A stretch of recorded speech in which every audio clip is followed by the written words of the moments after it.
إن زيارتي هذه التي تأتي تباعا لتلك التي أجراها إلى الجزائر عام 2022 الفريق الأول جون بوسكو كازورا تعد مؤشرا جليا على طموح السلطات العليا لبلدينا من أجل بعث ديناميكية جديدة على آلية التعاون بين جيشينا وفرصة لتبادل وجهات النظر حول المسائل ذات الاهتمام المشترك،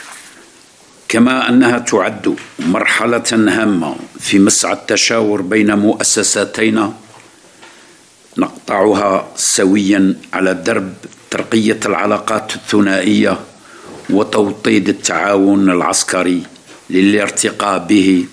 إلى مصاف تطلعات قيادتي البلدين، وبما يسمح بمواجهة التحديات الأمنية التي تشهدها القارة الإفريقية بالفعالية والنجاعة اللازمتين.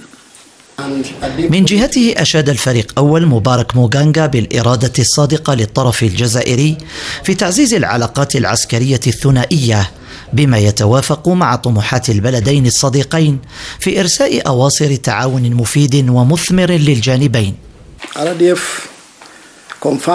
قوات الدفاع الرواندية تؤكد أن الجيش الوطني الشعبي هو حقا أحد أكثر القوات العسكرية احتراما ونجاعة على مستوى قارتنا وحتى خارجها، ومن خلال التعاون المطرد في مجال الدفاع فإن قوات الدفاع الرواندية تتطلع للاستفادة من قدرات الجيش الوطني الشعبي والنهل من تجربته وخبرته.